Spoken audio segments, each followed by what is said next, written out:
You've left conversations feeling guilty without knowing what you did wrong. You've apologized when you shouldn't have. You've made yourself smaller so someone else could feel bigger. And the worst part, you didn't even notice it happening. You walked away thinking the problem was you.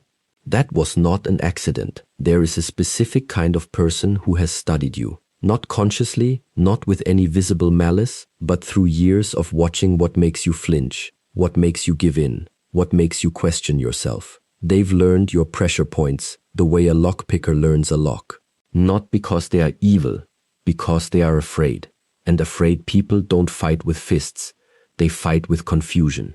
This is where most people go wrong. They think manipulation looks like someone twisting their arm. It doesn't. It looks like concern. It looks like someone who just wants what's best for you. The mask is never ugly. That's the whole point of wearing one. Epictetus, born a slave, stripped of everything, said something that cuts deep. The man who is truly unfree is not the one in chains. It's the one who doesn't know he's being controlled. You can have your own apartment, your own income, your own life, and still be living inside someone else's design. That's the truth most people aren't ready to face. Because facing it means asking a question that genuinely hurts. Who in your life benefits when you doubt yourself? Who gets more power when you stay confused? Who relaxes when you get smaller? Most people never ask this. Not because they're stupid, because they're loyal. And loyalty, when it goes unexamined, becomes a cage. The first sign someone is manipulating you is quiet enough that you'll almost miss it. They make you feel responsible for their emotional state. Not through screaming, not through threats, but through something far more precise. A look, a silence, a shift in their energy that communicates one thing clearly. Whatever they're feeling right now is because of you. You walk into a room and immediately scan them. Are they okay? Did I do something? Is there tension? You've become a sensor for their mood, and without realizing it, you've handed them an invisible remote control. They don't even have to say anything. They simply feel a certain way, and you start adjusting. Shrinking. That's not love. That's conditioning. Marcus Aurelius wrote in his private journals, not for any audience, but for himself, that the first act of a free man is to stop seeking approval from those who haven't earned the right to define him. He wasn't writing about strangers. He was writing about the people closest to him, the ones whose opinion felt like oxygen. Here's what nobody tells you. The person manipulating you is often in real pain. That is not an excuse, but it matters. Because the moment you see what's happening, your first instinct will be guilt. How can I blame someone who is suffering? So you turn your clarity back into confusion. You put the blindfold back on, because taking it off feels cruel. That moment, that exact moment, is where manipulation finishes its work. Recognizing manipulation is not declaring someone a villain. A wounded animal still bites, and the bite is still real. You can have compassion for someone's pain and still refuse to be controlled by it. Most people treat these as contradictions, and in doing so, they sacrifice their own mind for someone else's comfort. There are 7 signs. Each one is subtler than the last. And by the time you reach the 7th, you'll understand something most people spend decades missing. That the most sophisticated manipulation doesn't target your weakness. It targets your strength, your loyalty, your empathy, your desire to be decent, turned into the instrument of your own captivity. But first, you need to understand what manipulation actually is. Not the cinematic version with the villain and the sinister plan, the quiet, daily, almost invisible erosion of your ability to trust your own mind. That's where this begins. The erosion never announces itself. That's what makes it work. It doesn't come as an attack, it comes as a slow rewriting of your memory, your perception, your confidence in what you actually experienced. And by the time something feels wrong, you're already standing on ground that's been shifted beneath you so many times, you can't find solid earth anymore. This is the 2nd sign. They rewrite reality after the fact. You remember a conversation clearly, the tone, the words, the feeling it left in your body. But when you bring it up later, suddenly it didn't happen that way. You were too sensitive. You misunderstood. The version of events that makes them comfortable becomes the official one, and you're asked, gently or firmly, to drop your own memory and adopt theirs. Do that enough times, and something genuinely dangerous happens. You stop trusting yourself. Not all at once, not dramatically. It happens the way a river reshapes a rock. Slowly, consistently, without any single moment you can point to. One day, you catch yourself second-guessing your reactions before you've even finished having them. Am I overreacting? Am I being unfair? Maybe I did misunderstand. And in that moment of self-doubt, they've won something far more valuable than an argument. They've won your internal narrator. Zen teachers called this the theft of the mirror. Lose the ability to see yourself clearly, and you become entirely dependent on someone else's reflection. If that reflection is controlled, if the person holding the mirror decides what you see, you're no longer living your own life. You're living the story they need you to believe about yourself. The third sign, they're generous in public and suffocating in private. In front of others, they speak warmly of you. Supportive, almost proudly attached, but behind closed doors, in the quiet spaces where no one is watching, something different shows up. The criticism sharpens, approval becomes conditional. What they gave freely in public gets held over you like a reward you now have to earn. And because you've seen their generosity with your own eyes, because others have seen it too, you start wondering if the private version is something you're imagining, or worse, something you deserve. This isn't accidental. Public warmth creates witnesses. It builds a version of the relationship that others already believe in, one you feel obligated to protect. Because if you ever described what happens privately, you'd be contradicting something everyone else has already seen. You'd sound ungrateful, unstable. They know this, not always through deliberate calculation, but through the deep animal instinct of someone who's learned to stay safe by managing what others see. Seneca wrote that no enemy is more dangerous than the one who lives inside your own house. He meant it literally in his time. But the observation fits now with unsettling precision. The people closest to you have access to something no stranger ever could, your unguarded self. They see you when the performance is down. They know your fears, your history, your soft places. In the hands of someone who isn't safe, that knowledge doesn't create intimacy. It creates leverage. The fourth sign cuts deeper. They make you feel that your needs are a burden. This one is particularly vicious because it works by corrupting something that started out clean. It takes your ordinary, human need for connection and understanding and teaches you to feel ashamed of it. Over time, you stop asking. You stop bringing your problems. You manage your inner world alone, not from strength but from fear that expressing a need will cost you something. Their approval, their mood, the fragile peace you've worked so hard to maintain. Here's the devastating part. You start calling this growth. You tell yourself you're becoming more self-sufficient. You don't need much. Your silence feels like stoicism, your suppression like discipline. But real stoic discipline, the kind Marcus Aurelius actually practiced, was never about silencing your humanity. It was about not being enslaved by things outside yourself. There's a real difference between a man who doesn't need validation because he's genuinely free and a man who simply learned that asking for anything leads to pain. One is freedom. The other is a wound wearing the clothes of strength. The fifth sign is the most disorienting. Every conflict ends with you apologizing, even when you're not wrong. Think about the last several arguments or tensions with this person. Who apologized? Who reached out first? Who bent? If the answer is always you, not sometimes, not often, but always, that isn't coincidence. That's a pattern. And patterns in relationships don't appear randomly. They get trained. You apologize first because the alternative is unbearable. The silence, the coldness, the quiet withdrawal of warmth, it feels like punishment. So you've learned, somewhere below conscious thought, that peace is something you buy with surrender. Being right is a luxury you can't afford. And they've learned, equally below conscious thought, that they never have to examine their own behavior, because you'll always be the one who comes back.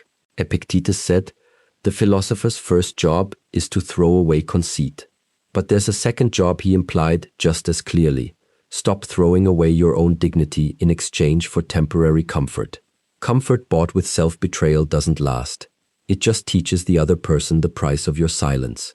There's a moment in every person's life, and you may be approaching yours, where the cost of staying confused gets higher than the cost of seeing clearly, where the discomfort of truth becomes less painful than the exhaustion of managing a reality that was never yours to manage.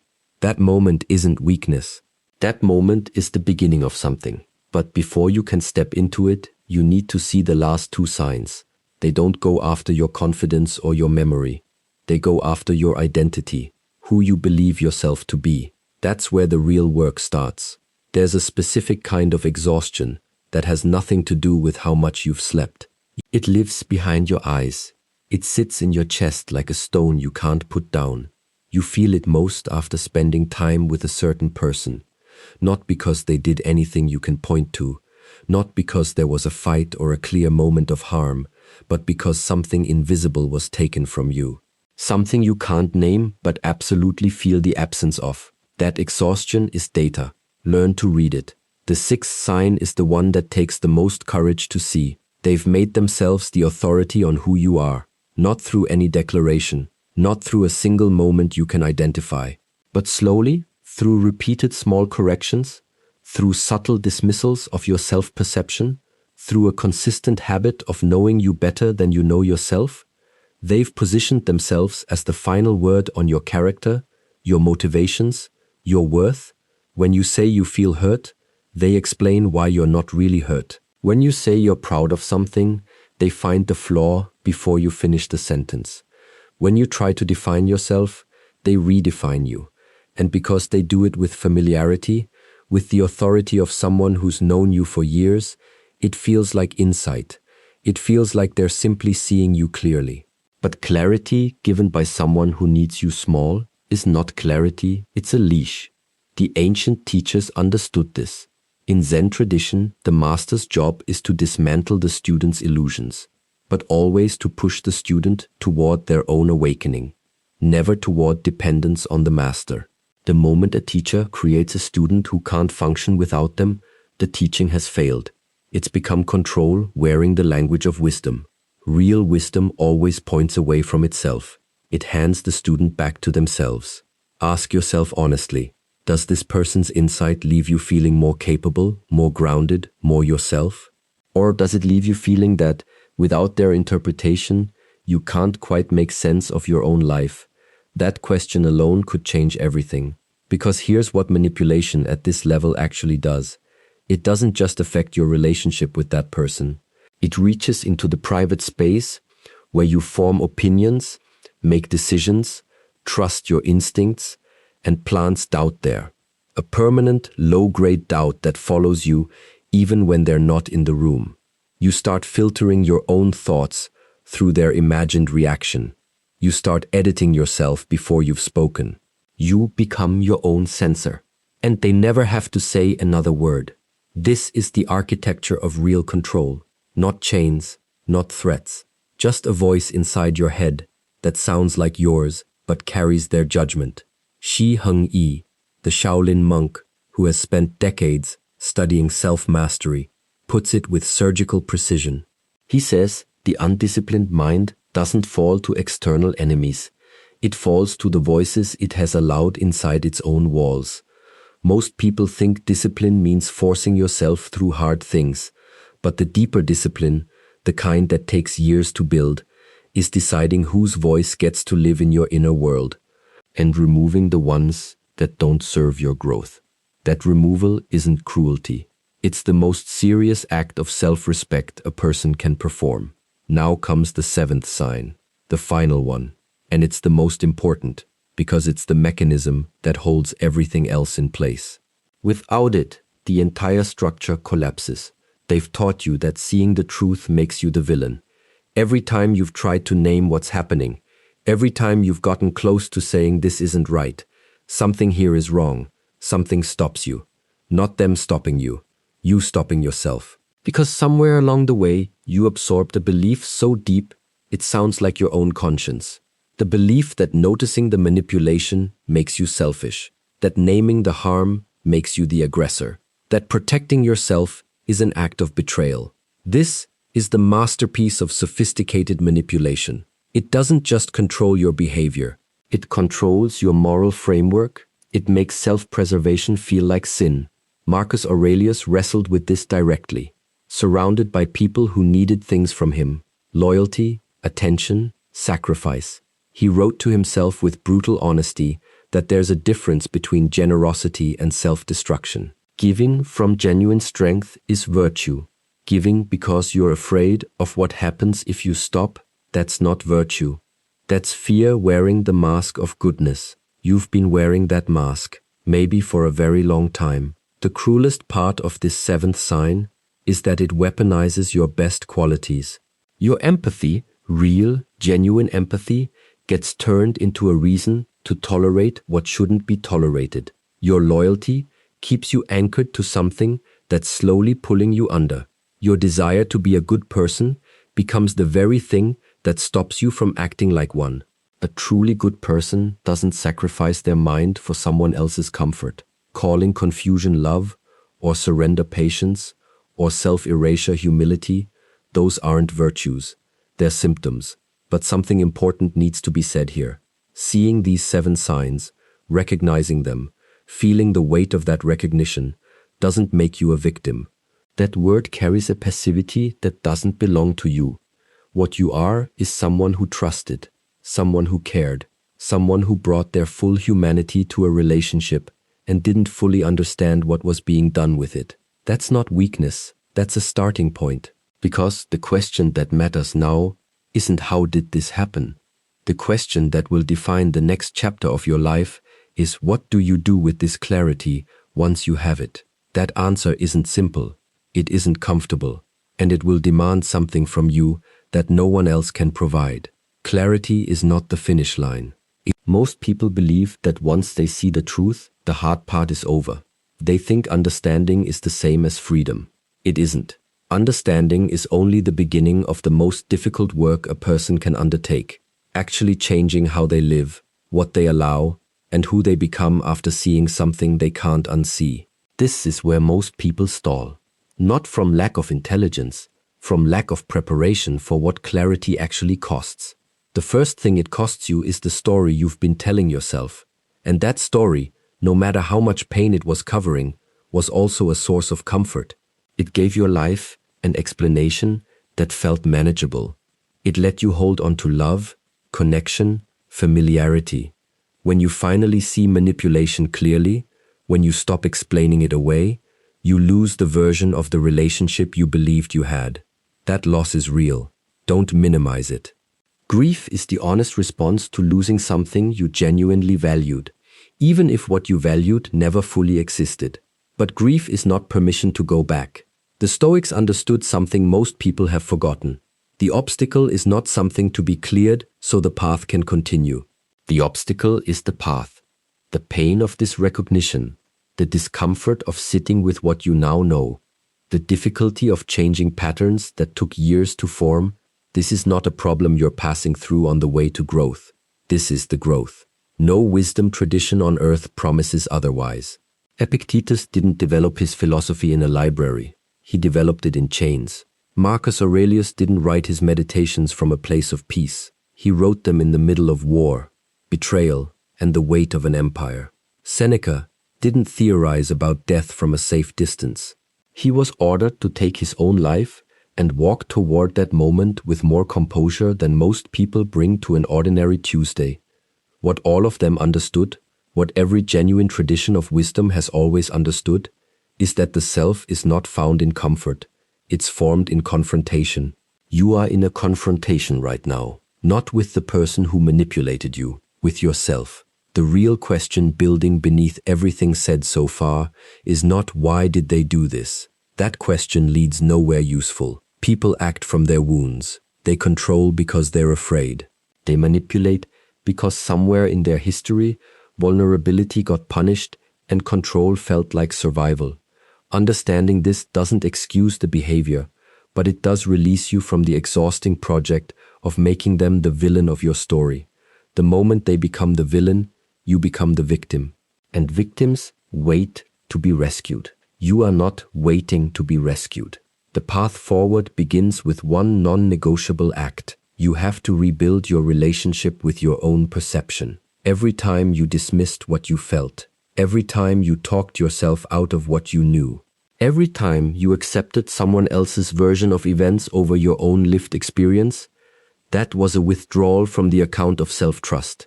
That account is now overdrawn. The work is to make deposits, small ones at first, trusting what your body tells you when something is wrong, staying with your own interpretation long enough to actually examine it before dissolving it, saying what's true for you, even quietly, even just to yourself, without immediately apologizing for it. Zen practitioners call this returning to the original face, the self that existed before the conditioning. Before you learned that your needs were burdens, your perceptions unreliable, your boundaries selfish. That self didn't disappear. It was buried. Every act of honest self-perception removes a layer. But here's the truth this entire conversation has been building toward. Sit with it before moving on. The manipulation reached you because something inside you was already prepared to receive it, not because you're broken, not because you're weak, but because you came into this with a hunger for love, for belonging, for the feeling of being truly known, and that hunger, unexamined, becomes a vulnerability. The manipulator didn't create it. They found it and learned to feed it just enough to keep you close. This means the real work has nothing to do with them. It never did. The real work is understanding what you were looking for. What need was so deep, so unmet, that you were willing to pay the price of your own clarity to keep it partially satisfied. Because until you understand that, until you can sit with that question without flinching, you'll find the same dynamic again. Different face, different name, same architecture, same exhaustion, same slow erosion of the self you were trying to protect. This is what the ancient teachers meant by know yourself. Not as a pleasant philosophical exercise, as a survival skill, as the most urgent work a person can do. Someone who doesn't know their own hunger will always be vulnerable to whoever offers to feed it. The path forward is not about becoming cold, closing yourself off, building walls, trusting no one. That's not freedom. That's just a different kind of prison with better lighting. The path forward is about becoming so grounded in your own perception, your own values, your own sense of what's true, that confusion can't take hold the way it once did. Not because you're defended, because you're rooted. A tree doesn't resist a storm by going rigid. It resists by having roots deep enough that no wind can lift it from the earth. That's what this work builds, not armor, roots. And roots take time. They require darkness. They require the kind of quiet, unglamorous, daily commitment to self-examination that has no audience and no applause. Nobody will celebrate you for this. Nobody will see it happening. You'll do it alone, in the private space of your own mind, and the only reward will be the gradual return of something you thought you'd lost for good. Your own voice. Clear, unedited, trustworthy. That voice is still there. It never left. It's been waiting, with extraordinary patience, for you to stop drowning it out with someone else's noise. The 7 signs were never really about them. They were always a mirror, showing you where your boundaries dissolved, where your self-trust collapsed, where your hunger made you reachable. Now that you've seen it, you can't unknow it. And that is not a burden. That's the most important thing this pain could give you. Use it.